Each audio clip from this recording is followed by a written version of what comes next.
The Martin Luther King Jr. Parade is brought to you in part by Markel's Beauty Salon. See Markel's Beauty Salon on East Gain Street in Dublin, Rhonda Stanley Wells, for mobile makeovers and more.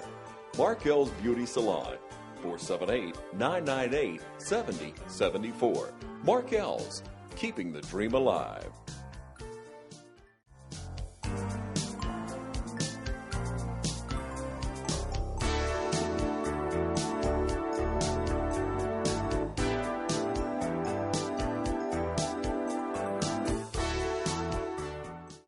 Before 1865, all the first Africans that arrived in the New World were slaves from several regions of the African West Coast. As they were allowed to meet for Christian services, they met in praise houses or plantation houses for singing and dancing. But playing drums wasn't allowed as in Africa. They also held meetings in secret at places called camp meetings and bush meetings. They met to share their joys, pains, and hopes. In rural areas, spirituals were sung. They were a way of sharing the hard conditions of being a slave. Spirituals that referred to the Underground Railroad. Way in the water, wade in the water, children, wade in the water. God's gonna trouble the water. Signals, codes, and messages as a means of camouflaging your scent.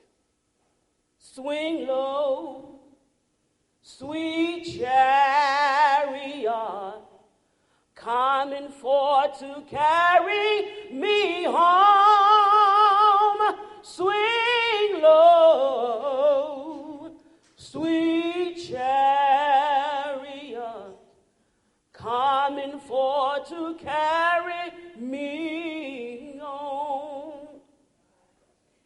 In church, hymns and songs were sung. They were later transformed into typical African American form. You know, the call and meter. What a friend we have in Jesus.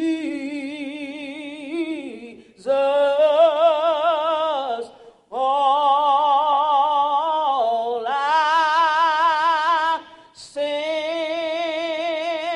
and grief to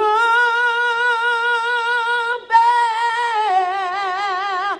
What a privilege it is to carry everything to God in prayer.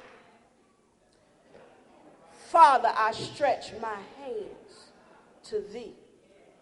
No other help I know. Father, I stretch my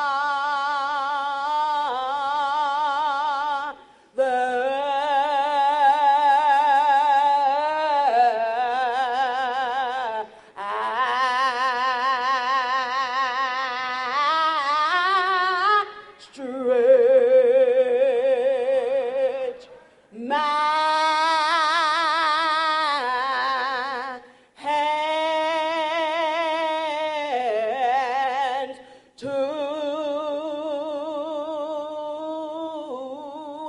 to thee.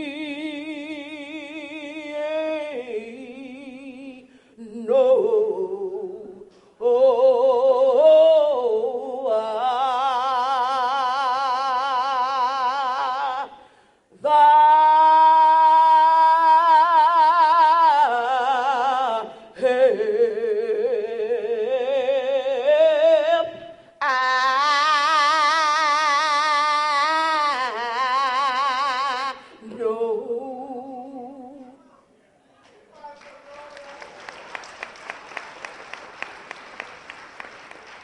Between 1865 and 1925, the black universities had organized groups called Jubilee Singers at Fisk Jubilee Singers at Fisk University in Nashville, Tennessee, Tuskegee Institute Choir, and other Jubilee groups.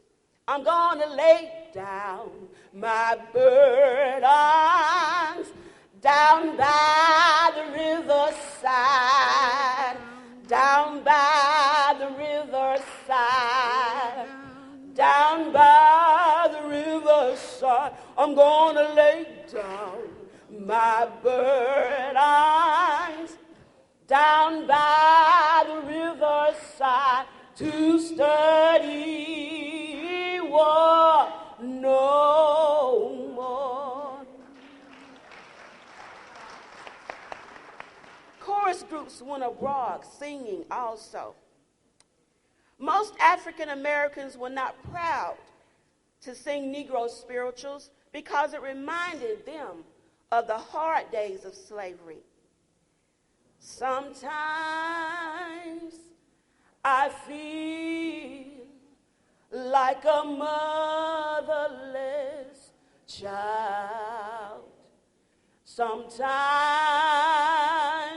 I feel like a motherless child. Sometimes I feel like a motherless child, a long way from home. 1925 through 1985, the father of gospel music, Thomas Dorsey, arrived on the scene. James Cleveland, composer and singer who traveled abroad performing gospel songs. We are climbing Jacob's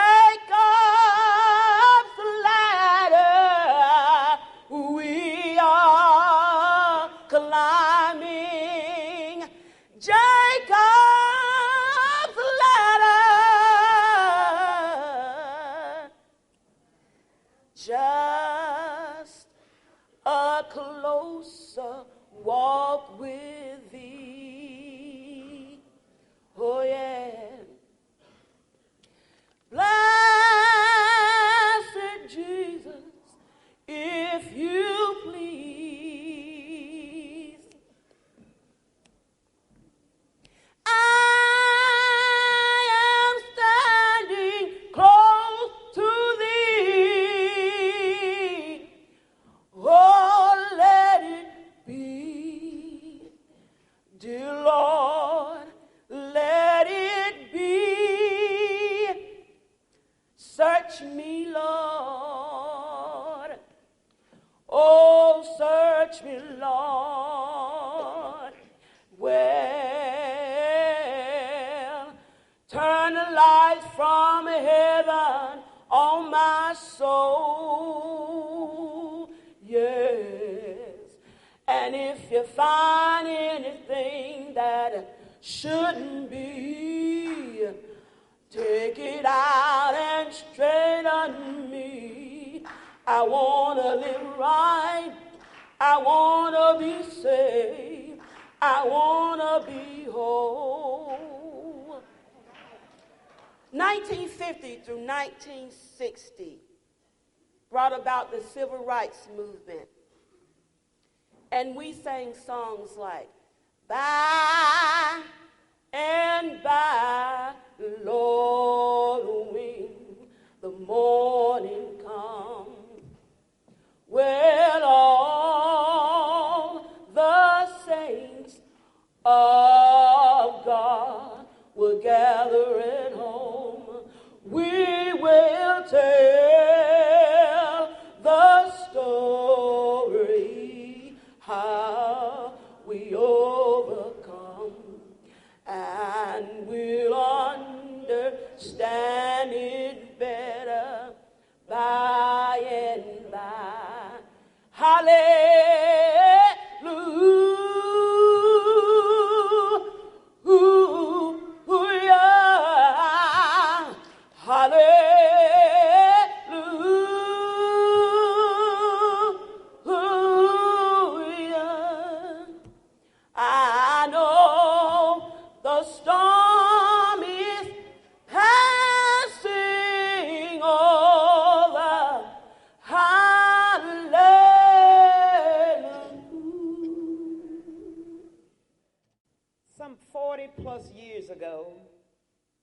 on the campus of the College by the Sea, Savannah State College, now Savannah State University. My path crossed with that of our speakers. That meeting was the beginning of a relationship that has evolved into one of love, respect, and sisterhood. For this, I am honored and pleasured to introduce her to the Dublin, Lawrence, and surrounding communities. Our speaker this morning is the Honorable Clementine Freeman Washington, Mayor of the city of Midway, Georgia. Clem, as she is affectionately called, earned her Bachelor's of Science degree from Savannah State College, her Master's of Art degree from the University of Iowa, her Education Specialist from Georgia Southern University, and her Doctorate of Education Leadership from Nova Southeastern University. Her career in education spans 37 years of dedicated service. Clem has distinguished herself as a model citizen and community leader through her service, contributions, and commitment. She's affiliated with numerous organizations and has received many awards and served in several positions. Some are the Greenbrier Children's Center Board of Directors, Savannah, Georgia, where she has served 15 years in various capacities. The Liberty County United Way of Coastal Empire Advisory Board, several positions. As the mayor just said, the Georgia Municipal Association, several positions. The Midway City Council, where she is presently serving the first year of her second term as mayor. Clem is the first female elected to the City Council of Midway, Georgia, and the first African-American female to serve as mayor of Midway, Georgia. She's a member of the Savannah State University National Alumni Association, serving in many, many, many capacities. The St. Matthew's Episcopal Church, Savannah, Georgia, here again, many roles, many capacities. An Alpha Kappa Alpha sorority, Gamma Sigma Omega chapter, Savannah, Georgia, many capacities. Clementine is married to Richard Washington, and they have one son, Harold, and 4 grandchildren. Ladies and gentlemen, please join me in welcoming our speaker for this occasion, the Honorable Clementine Washington, Mayor of the city of Midway, Georgia. First and foremost, I must thank my Lord and Savior Jesus Christ for letting me wake up this morning after having had 1 hour and a half rest, and letting me drive here to Dublin and reaching this place safely. Even though I got lost several times, I was able to make it here safely, and I'm really appreciative to God for that. To members of the head table, especially Mayor Best, and all other elected officials, to the ministers that are here, to my sisters and brothers in Greekdom, especially my Alpha Kappa Alpha sorority sisters, and all others who are here, good morning. Let me go back before they hit me across my head and not forget the awesome, awesome members of Savannah State University National Alumni Association. Thank you. Martha, thank you so very much for that gracious introduction. And yes, it must have been about a year ago, we sat together at a convention, and we have been communicating back and forth. Thank you so very much. And to Carrie Smith, thank you so very much for the invitation, and I look forward to my continuous relationship with you. Life is a journey. and the journey is different for each of us. As we travel this journey through life, we may encounter pitfalls, potholes, paved roads, unpaved roads, hills, valleys, curves, caution lights, and even a few stop signs. As I pondered over a theme that would capture the essence of this momentous occasion, I decided on the theme, reflect, refocus, renew of Dr. King's journey. When we reflect, we go back and look at the past. Each of us here today has a story to tell. What is your story? Is yours one of humble beginnings, sleeping 3 to 4 or more in a bed? I slept 2 in the bed. Did you have outdoor toilet facility? I'm talking to you all. I did until 1954, when we became the first black family on our street to have indoor plumbing. Did you get your water from a hand pump outside? Well, I did until my father bought an electric tank.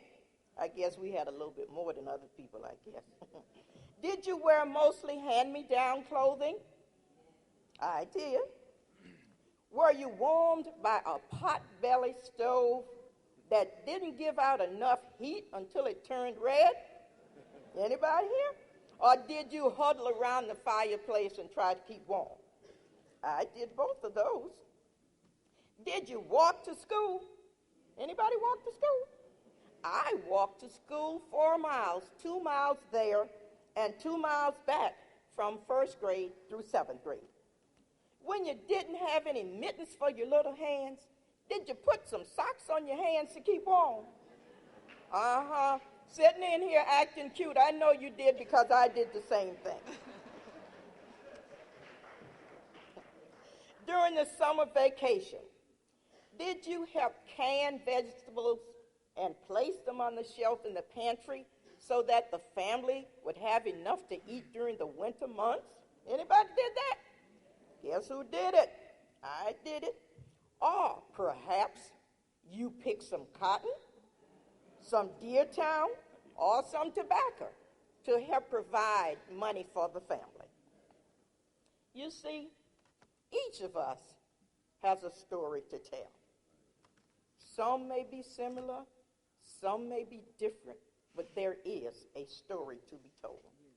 So, come and journey with me as I reflect on the life and times of Dr. Martin Luther King Jr.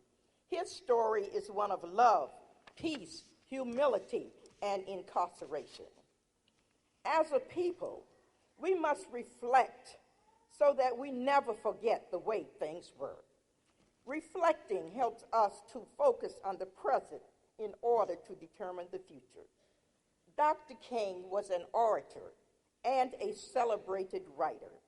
He had the power to speak the word, preach the word, teach the word, command respect, and lead thousands of people. He was successful and was one of the greatest leaders that ever lived. John William Gardner wrote, and I quote, "Some people may have greatness thrust upon them.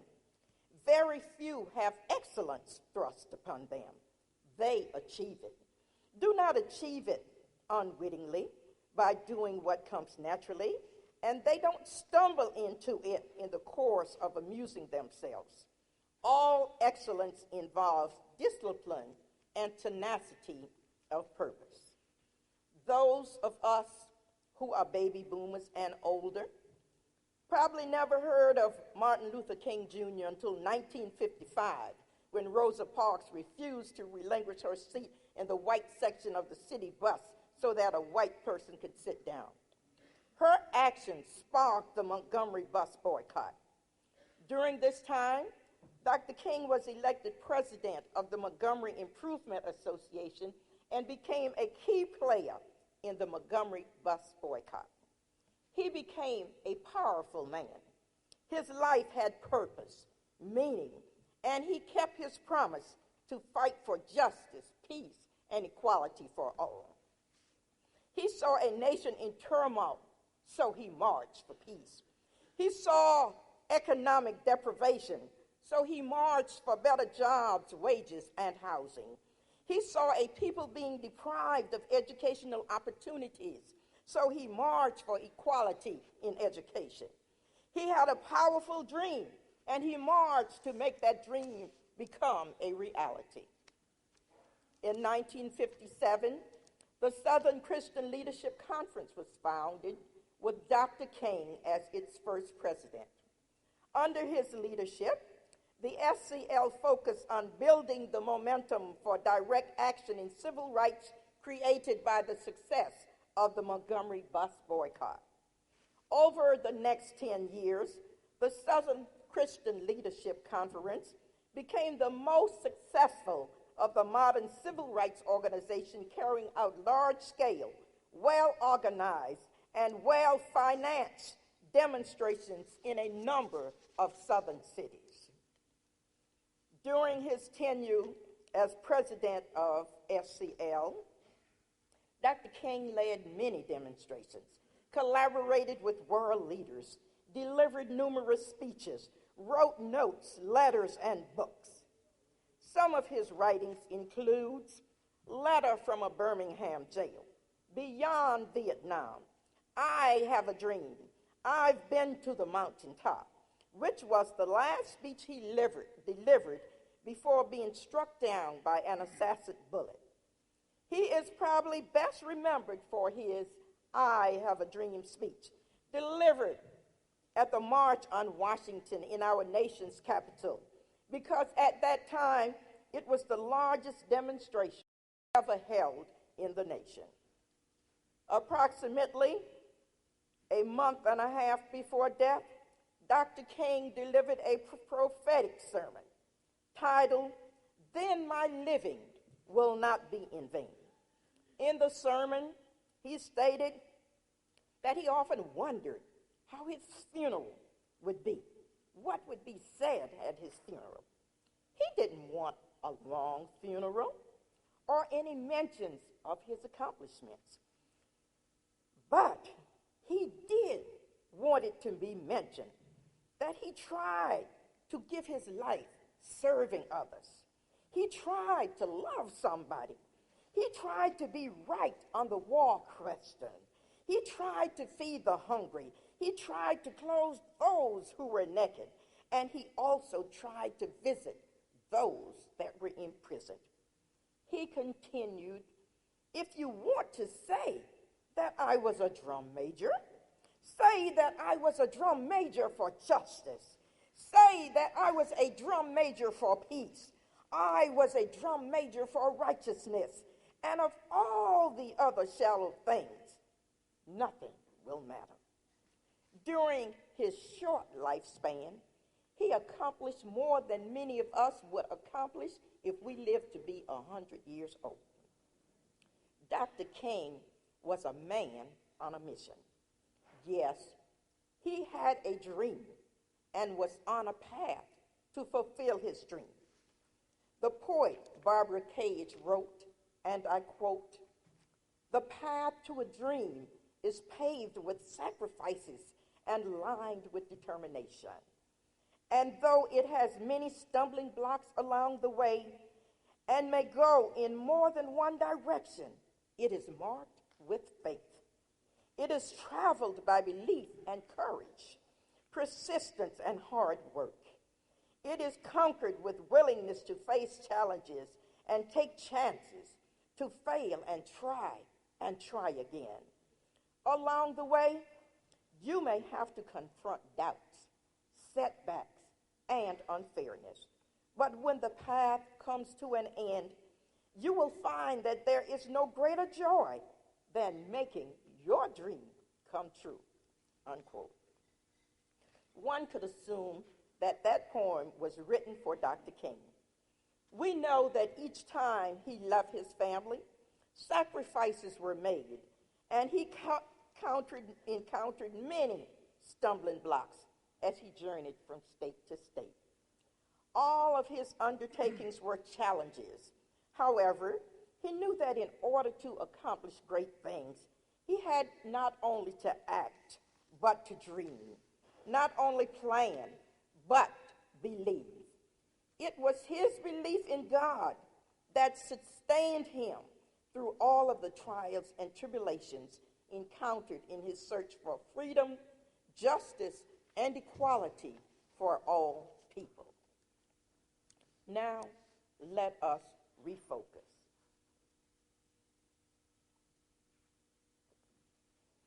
When we lose our way or stray from a path, it becomes necessary for us to look back and find out where we need to be and what we should be doing. As we look back, one can see all of the accomplishments that we have made are slowly dwindling.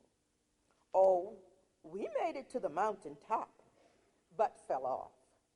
We became complacent. We had the audacity to think that all was well and there were no reasons to continue to protest through marches, sit-ins, and economic boycotts. I am here to tell you that segregation has never left. It simply took on a different appearance. We have lost our schools, our teachers, our sons, our daughters, our moral values, and all other things that Dr. King fought so hard for. It is now time to get a grip and refocus. Dr. King would want us to refocus our efforts on freedom. From his Birmingham jail cell, he wrote, "We know through painful experiences that freedom is never voluntarily given by the oppressor. It must be demanded by the oppressed." In his I Have a Dream speech, he was concerned that 100 years after the signing of the Emancipation Proclamation, we must face the tragic fact that the Negro is still not free.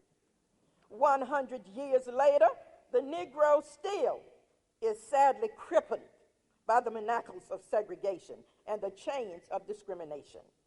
100 years later, the Negro lives on a lonely island of poverty in the midst of a vast ocean of material prosperity. 100 years ago,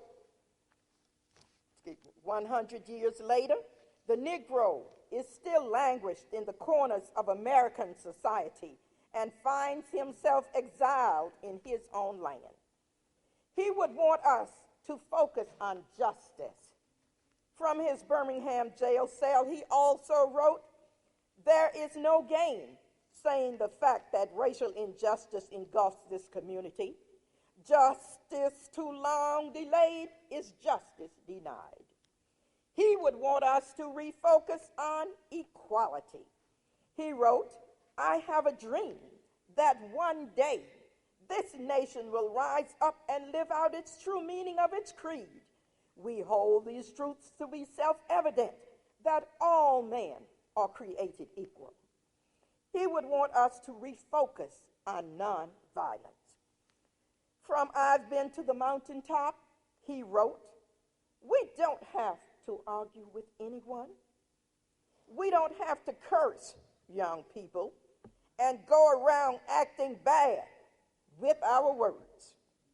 We don't need any bricks and bottles. We don't need any Molotov cocktails."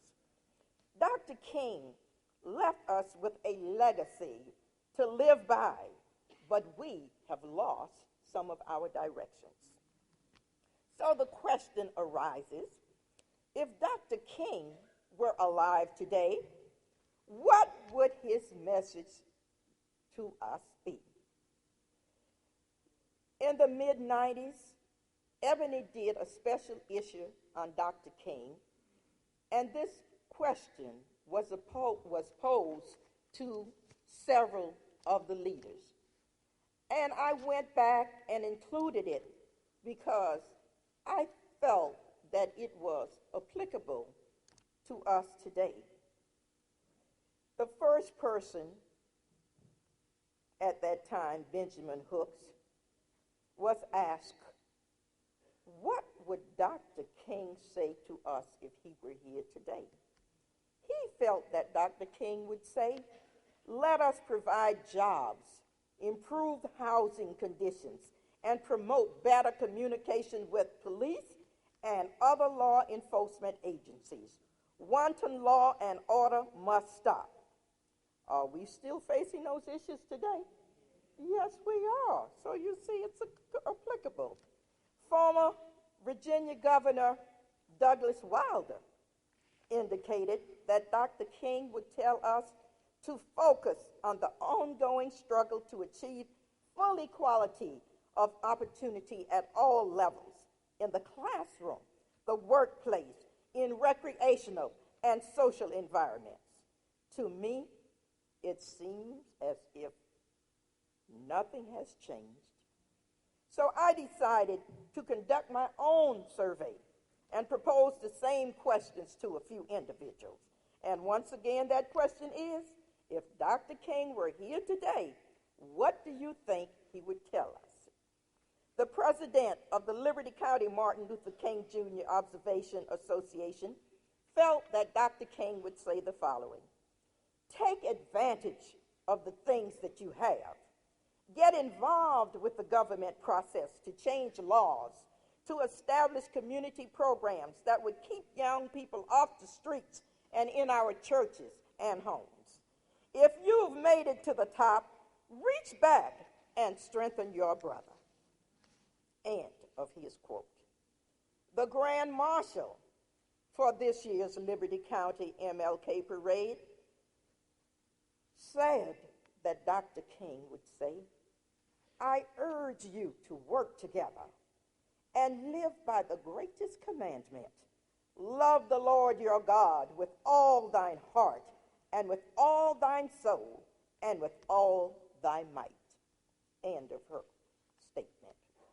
A local retired teacher stated that Dr. King would tell young people that they need to read, whether they like it or not, because they have been denied the opportunity to do so for so long. The only way to get ahead in this world is through education. End of her statement. Now, what does Clementine Washington think that Dr. King would tell us? I think that he would say, you came this far by faith, leaning on the Lord, trusting in his holy word. He has never failed you. So why did you lose your focus? Then he would go on to say, you must stop the violence. Unless you stop the violence, we will cease to produce teachers and administrators, nurses, doctors, lawyers, ministers, technicians, and politicians. You will become extinct. Unless you stop the violence, there will be no solid rock upon which you can stand. Far too many sacrifices have been made for you. At this point, he would remind us that the early nonviolent marches were spat upon, scorned, ridiculed, hosed with water, stabbed, jailed, dragged, stoned, dehumanized in every way, but still they persevered. These early marchers were stout-hearted men, God-fearing women, and precious little girls and boys. They stood tall like Georgia pines and made life better for all mankind. To stop the violence that plagues today's society, you must be willing to sit at the negotiation tables, participate in peaceful marches and economic boycotts, wage letter-writing campaigns, get into the political arena, know your elected officials, know your elected officials, and love your fellow man. I believe that we need more strong men and women who are not afraid to stand up to their sons and daughters, nieces and nephews, and tell them that it is time to stop the violence.